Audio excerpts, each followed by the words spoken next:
What up, y'all? It's your boy, Allday, and we are back once again to the Uncivilized podcast. We are live from Angel House Studios. Got my man Nostalgia with me once again. Astro Studios will be back up and running, but right now we are in LA. Astro's cool, but I'm gonna get into something else. For sure. So, let's get right into it, y'all. We about to jump into that culture talk. All of the things that's going on in the world today that everybody talking about and gonna be continuing to talk about probably for the next couple of weeks or so. We're gonna start with my man Dababy, who been getting a lot of heat, man. He didn't know, man. You cannot fuck with the Alphabet crew. You can't mess with them. And so, we're not Dave Chappelle. We can't. Couple of jokes. Yeah, a couple of weeks ago at the Rolling Loud in Miami.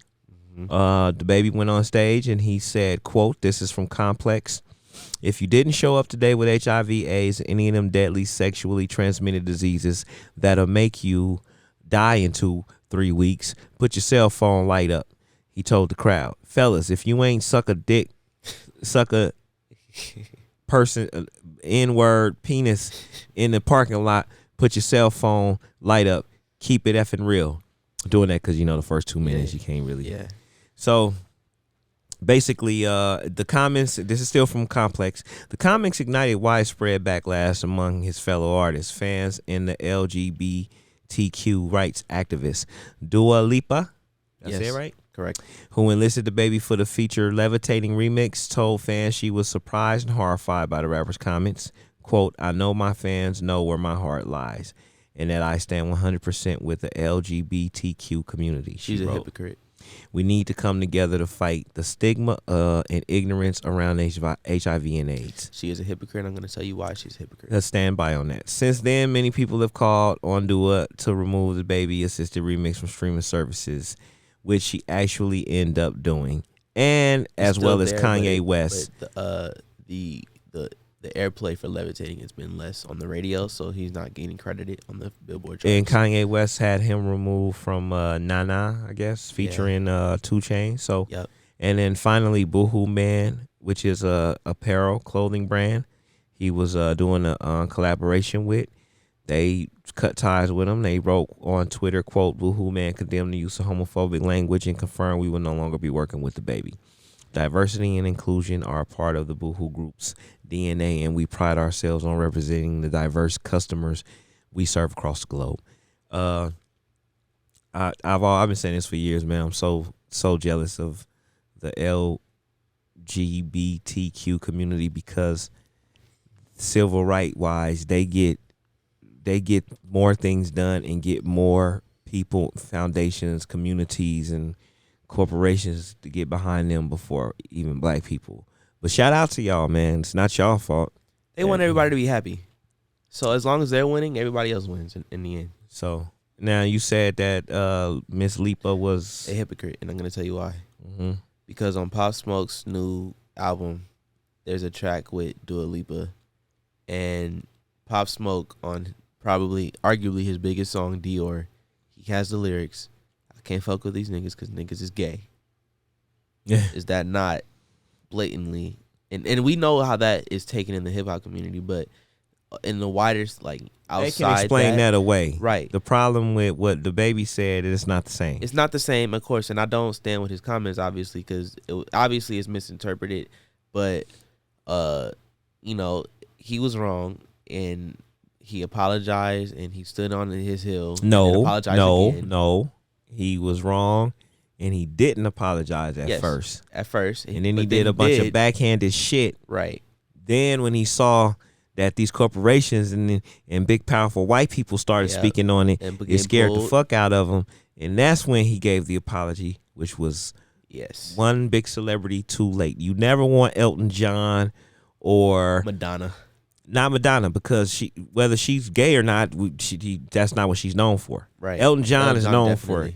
So you can't have somebody like that or and big like that, and that is also out openly. You can't have Ellen DeGeneres coming at you. Not to say that she said anything about this situation, but that's my point is, once someone that big says something, it's over.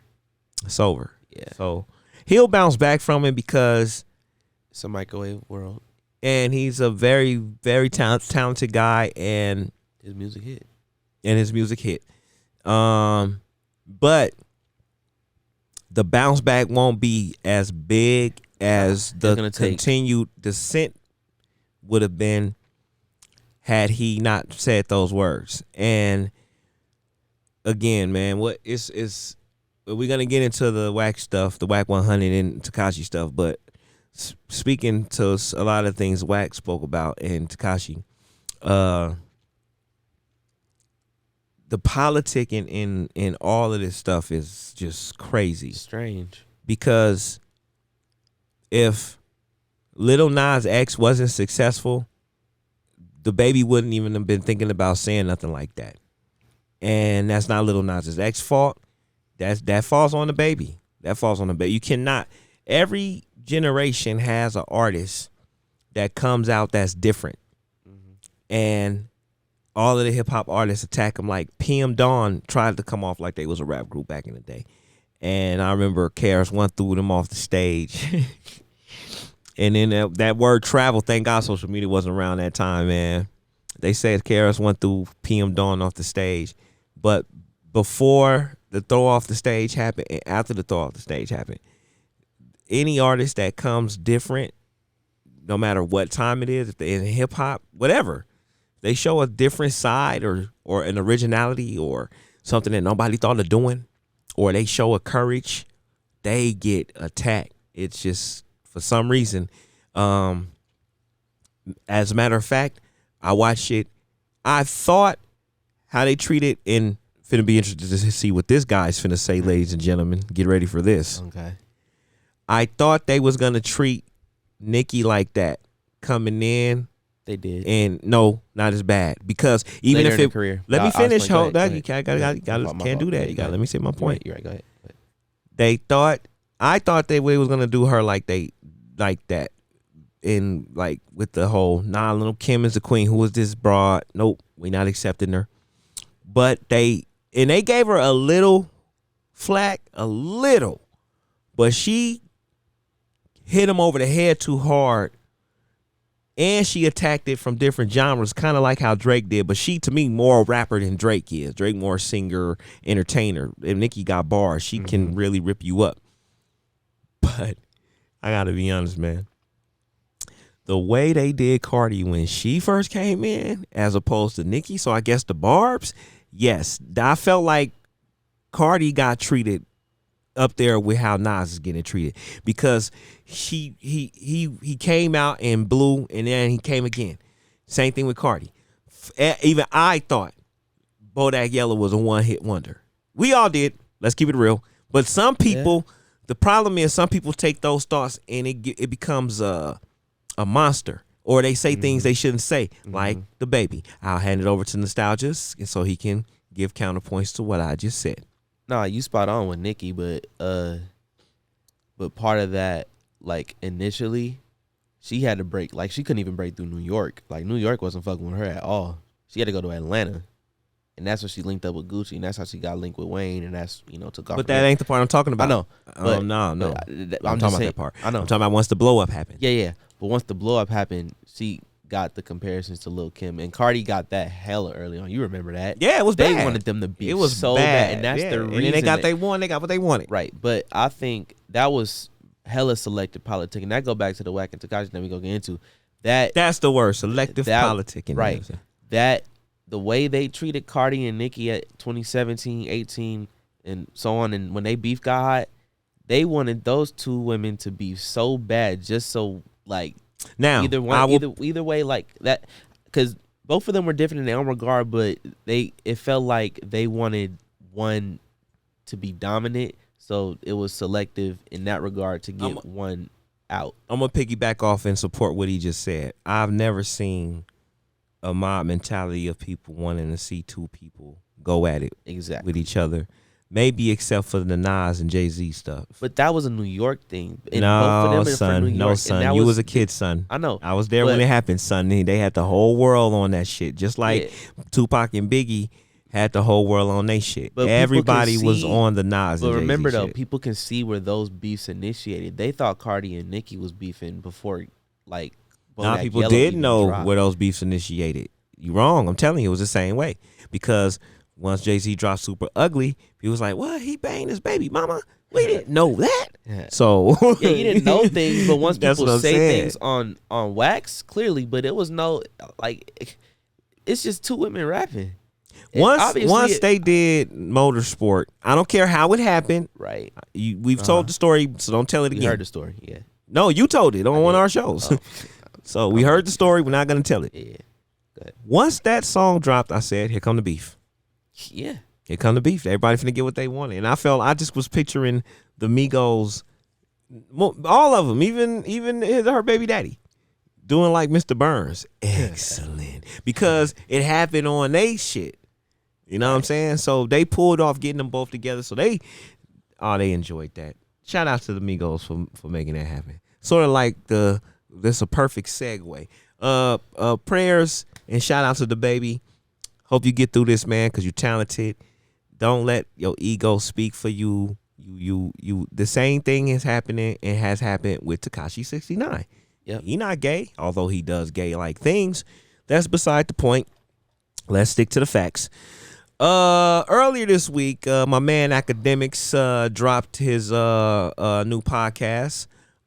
First guest was Whack 100 and Tekashi 69. Very interesting way to start a pilot. I thought it was it's called Off the Record, right? Off the record, correct? I thought it was Spotify a very exclusive. dope show. I can't wait for, we got to start. We finna be coming, y'all. Don't trip. What y'all been seeing with us has been just kind of like practice. But the meat and bones is finna get put on this bitch, and we gonna really start going crazy. Real crazy. Precisely. Like, don't trip. It's finna get crazy. Pretty fucking On Uncivilized. We got a lot of stuff coming up, but I'm not gonna talk about it until it's more of a done deal. But it's gonna get crazy. So let me just leave it at that. Even if it's just me and Nostalgia, it's gonna be crazy. But no, it's finna be crazy. Guests, music, actors, doctors, lawyers, all that. I can say that because we can make that happen on our own, but that's gonna be crazy. But the plan that is gonna put it together, crazy. Now back to Akademiks. So yeah, what a way to do a dope podcast drop. Whack 100 is, at least media, as far as media is concerned, it's kind of considered a villain.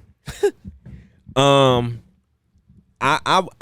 don't want to say I was on the bandwagon of him being a villain. I'm gonna be like, man, I just don't be liking when so basically I guess I have to admit I was feeding into the narrative that was being presented, bully shit, whatnot. But over the last few days, man, that man has won my heart over. I love me some Whack 100. That motherfucker real Nigga funny as fuck. And He again, like get they talked mad if you about call on the him call, funny. yeah, you get mad. But no, it's because he was right. See, but New York was right too. They don't say it is a certain batch of them that be like, yeah, you funny, nigga, you funny. Yeah. But it's said in a serious tone. Funny ass or funny ass nigga, like they said, they broke it down. I'm not finna steal that shine. That was all good. That was good stuff. Check out the Clubhouse. Many different episodes they done dropped so far. I guess it's Sleepless in LA. Maybe you'll check me and Nostalgia out on that one day, But right now we building over here. So anyway, it started with the off the record. So let's do it in the order that it happened. Off the record interview. Whack 100 interviews Tekashi 69. I knew it was going to be controversial. I didn't know it was going to be that controversial. I know it was going to be comedy. He got that man to admit things that he didn't really get put on. Damn near got him to admit that he's a civilian. I love how he handled it, how they made each other look each other in the eye on different situations, how there was a respect that started being developed. I have to say, I felt like from Whack to Tekashi, providing a hit, like he said, looking at him as a civilian. So, and then I liked how Act just kind of just stayed out of it and let them do their thing. He's like, I don't really gotta say much with this. They got this. We got a potential Blueface Tekashi fight coming out of this. We got a potential Dirk Tekashi fight coming out of this. And the next day we got what started out as a small misunderstanding blew up into a boy, I'll beat your ass. When Whack and 21 Savage got into it. 21 Savage took offense to Really, he took offense to him doing the interview. He said that, but he misheard and was under the impression that Wack was riding with Tekashi on some of the things he was saying about him. And in reality, like Wack said, the problem with you niggas is y'all watched the episode, but you didn't watch the episode. Mm-hmm. Meaning you went into it wanting to see what you wanted to see, hear what you wanted to hear, and you already have a perspective of both of those dudes, Tekashi and Wack. So there you go. Even if I feel that way about situations or people, I always go in with the gas tank empty, right? So basically what that means is they will determine if I'm finna continue to be like, oh no, you was a fucking asshole, pussy ass bitch, or whatever you end up saying about a person. It goes into the negative or it goes into the positive. I'm a very simple person. It's very simple with me.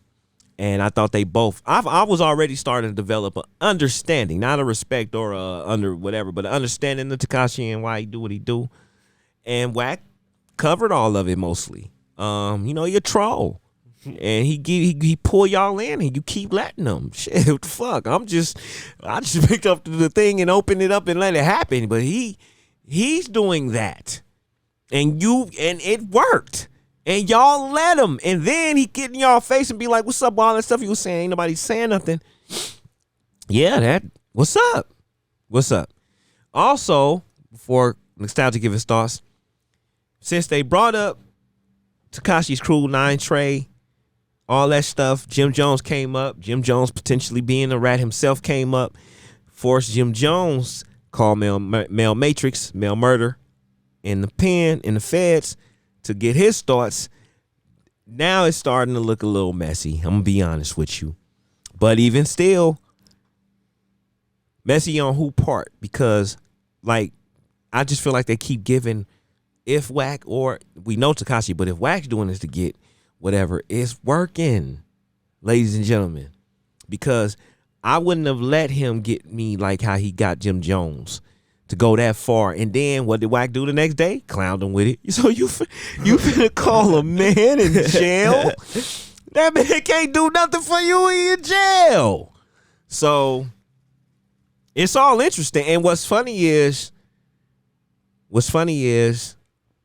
what I noticed and tripped about the interview with the conversation that Jim Jones and Mel was having was Mel really didn't speak on a lot of stuff. Tekashi spoke on them intimately. Felt like he was in a family, really, I guess. Intimately. I suppose. No, ain't no guess to it. That's how he talked. That's how he said it. And they didn't mention he was really on Wack, and Wack used it. Why y'all on me? That boy said all that stuff. I didn't say a goddamn thing. I defended where it needed to be defended. If I don't know you, if I don't fuck with you, I ain't finna play that. Much respect. Go ahead, Nostalgia, with your thoughts. Nah, you gotta, what you said, you was getting a little bit of an understanding for Tekashi, and I felt that too, because you got really a 3-hour origin story goddamn there, and he told it all. So the way I see it is, he felt like he was definitely a part of a family, because he ain't caring for shit. His family ain't have nothing. He was poor, broke. So I guess when he finally felt like, okay, I got a little bit of money, these people are here to help me get a little bit of money, and these my crew. So I guess in that regard, you can't. I'm not gonna say you can't be mad at. I'm not in that arena, so that's not my rules or morals. But that's what he chose to do.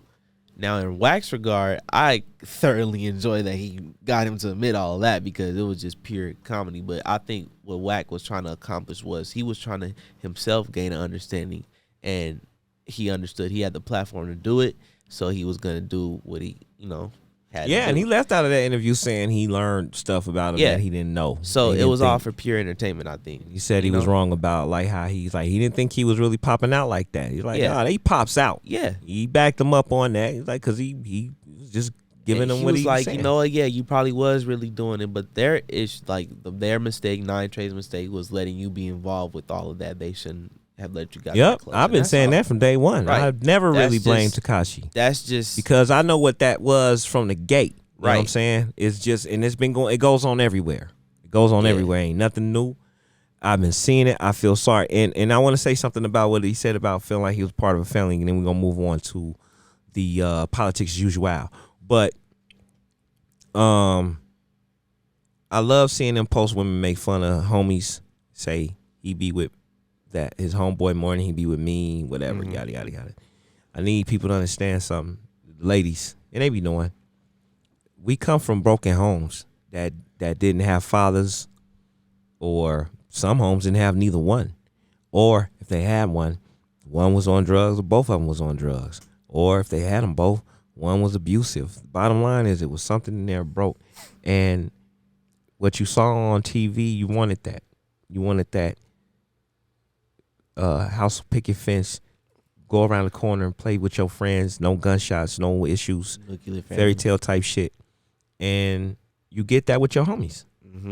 You get that with your homies. And like my shout out to my man Stoop Low. Stoop Low is only 3 months older than me, but I feel like he's like a father to me, because he got me when I was like 15 years old. I was a very much a kid, really 14, and he had already had a daughter by the time he turned 14. So he had been a man a lot longer than me, and it just, you could tell, you know. And I was a kid, and I didn't look at it like I was deferring. It just what it was. I felt like I was a kid, and it just, I knew he was 3 months older than me since I'd known him, but mentally he was 10 years older than me mentally.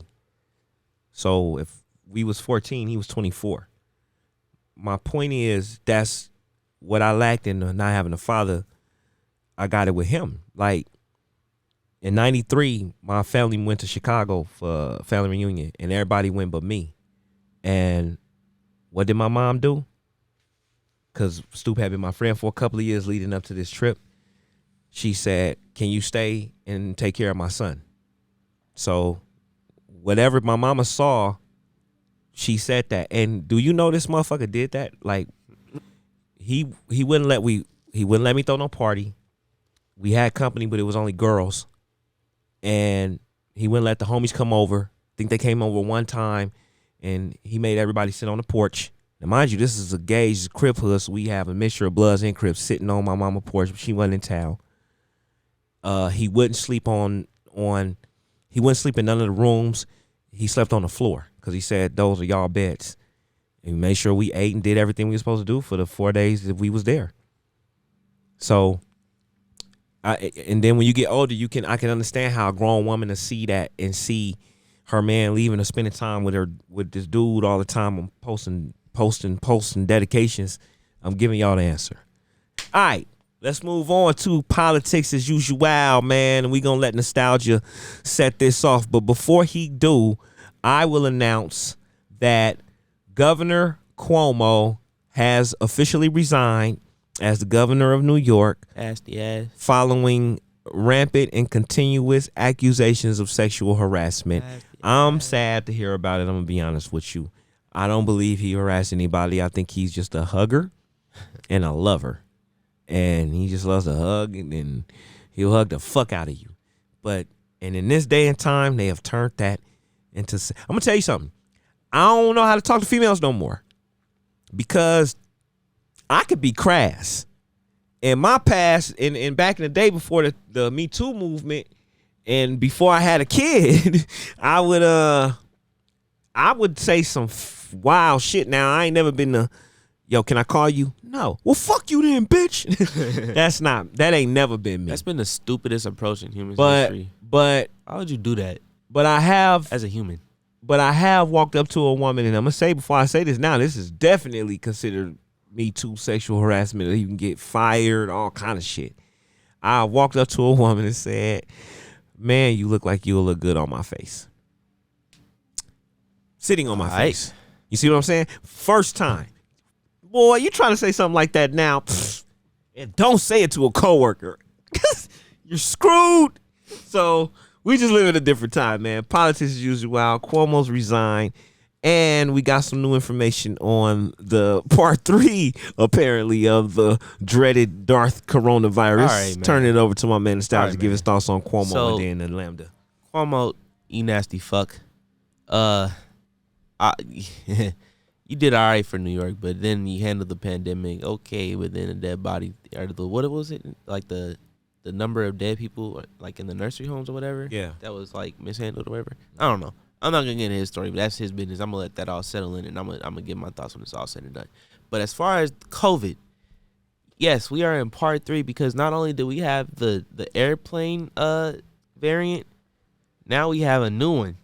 And at first I didn't know how to pronounce it, but it's called the Lambda variant, and apparently it's accounted for like. For those of you who don't know or remember the Revenge of the Nerds, they were from the fraternity Lambda.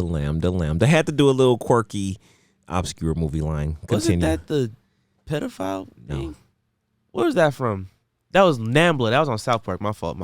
But no, as far as the Lambda case, it accounted for at least 3,000 new cases in the United States recently, and the Delta variant, of course, is running up at like at least 83%. So yeah, this shit ain't over, and I'm scared. So I'm gonna go home and hide. I have a different answer in thought, and this is perfect because we got a few minutes left. So this is I'm loving this, man. It's gonna be how it's gonna be. We got other stuff that we're gonna be doing, but I'm just loving where it's at. I'm gonna say some thoughts that I was having. So I worked at a high clientele, high end hotel downtown right before the virus hit, and clientele that they cater to the most, the Asians. And my whole crew, we all got sick, right? So, I think I was the second person. They said it was me. I started it. So what happened was, I was on, and I am still on this journey from God, aka Mr. Socks. So I took like 49 flights in a calendar year, right? And shout out to my homies from Nomad, man. They held me down, bro, because I had a full-time job, but I was somehow jumping on flights like it was a bus. It's crazy because I wasn't paying for over half of that shit because I didn't have the money to do it. Facts. So when 10, 20 into these trips, I got hella sick. And I think Nostalgia had already left. So I got hella sick. And somebody made a joke. They said, man, all that traveling you've been doing, you was bound to get sick. You gonna get us all sick because everybody had been sick before that, but it was something about how sick I was that was worrying people. So it was like, man, we ain't never seen you like this. You gonna get us all sick. And we laughed about it thinking he's not really gonna get us all sick. Right. A few days go by, I come to work. Now, mind you, I didn't really miss a day of work. What month was this? Can I interject? November. That's Okay. why I'm making a note to tell everybody this. I have a point to make after this. Go ahead. This is November, right? Go ahead. And I want to listen to how this all happened. I'm going to get all the way up to when the virus really hit in February, March. I have my own conspiracy theory. Now, go ahead. And I'm not blaming this on the Asians. I'm just telling y'all what happened. So, never been sick like this in my life, by the way. I could barely breathe. And not even in the middle of the night, within 2 hours of laying down, I would wake up, throw the sheets back, and would be drenched like I'm just getting out of a pool. And as soon as I would get up, all of that sweat would immediately turn ice cold. So I'm jumping up out of a bed from a puddle of wetness that initially feels hot, like boiling hot almost. As soon as I took the covers off and then the air hit it just, now I'm freezing cold to the point where I cannot, like it was hurting me. And even though that wet spot was still there, y'all, I got back in the bed in that wet spot because it was warm and I didn't care. I was like cold. And because I was cold. The wetness warmed me up. So it's a cycle all night, basically. 2 days straight. It was crazy. Throwing up, crazy shit. So now, like fast forward, a few days go by, boom, go to work. Now, give you the summary. The dude that got sick after me he came back like, what the fuck was that? The dude that got sick after him got admitted to the hospital. Ooh, okay. Right? This is the big one. Because mine was November. Second dude, end of November. Because mine was mine's end of November. Second dude, beginning of December, middle of December. Third dude, end of December, beginning of January. Fourth dude went Middle of January. Okay. He came back to work. He said, hey, y'all, check this out. And this is a fact. January last year. He said, hey, y'all, check this out. That was last year when it started, right? Yeah. Check this out. Here. I went in the triage and told them about my symptoms. And then the nurse left. And when she came back in, she had on a hazmat suit. Motherfuckers. A hazmat suit. Yeah. And he asked them, why you had a hazmat suit on? They said, well, there's this bug that we have yet to really identify, and we're just taking precautions. They knew, buddy. They knew, buddy. They knew. They did. Then, boom, jump on the plane, go to Chicago for my cousin's funeral. It was like February or March, I think. That was March. March. And now, mind you, the country hadn't shut down yet, and they hadn't really officially announced that it was a nationwide issue, but all of the Purell was gone. All of the watermelon and fried chicken was gone. You couldn't find Band-Aids Lysol. You couldn't find Lysol, alcohol, or Purell nowhere for at least 6 months. It was crazy. I felt like when I first get back to LA, they officially shut it down. And I remember I purposely, because I had a broad that stayed in not Silver Lake, whatever valley is past Pasadena, Maya. And I purposely went to go get her because I never liked going to do it. And it was like a fucking Ghost town, man. It was beautiful and scary and dope and terrifying all at the same time. It was weird. Weird emotions. So, I said all that to say, and then you get to it. I'm sorry. I said all that to say, because but I want to give Nostalgia a chance to give his rebuttal. I said that to say that at the same time that they officially was locking the United States down, I was telling myself that either I had it already and there's no way I'm going to get it again, or that I am Iron Man. I'm sorry. I mean, being funny, but seriously. Nah, you're on point. And I haven't been sick. Not only have I not been sick, I haven't been common cold sick. Ooh. Because. Interesting. And I've traveled. I've done some crazy shit, y'all. Last thing, and then I'm going to pass over to Nostalgia. We was on the road performing, Memphis. We was in a hotel room. My homie, I had just met my man, too. Shout out to Chief from Detroit. So I'm already in a hotel room with a cat from Detroit. I ain't gonna lie. I know everybody was thinking it like, dude, this motherfucker got this shit. He gonna give me this shit. I don't want to die. You know what I'm saying? Check this out, y'all. Like, when you in a hotel room and you that if you go to sleep to that artificial air, you might wake up sick. That what historically has happened to me. Yep. It's just like being on an airplane. That artificial air will make you sick. Yep. But since I've been wearing a mask, for all of the people who be hating on masks, check this out. It's great. I wouldn't recommend this to people. But when I was in that hotel room in Chicago, I woke up at 1 o'clock and there was a tickle in my throat, which is always an indication that I'm about to get sick, right? I already had on a hoodie. I had on a hoodie covering my hands. I didn't want my feet, my body to touch the sheets. And we was in a decent hotel room. I just was hella paranoid.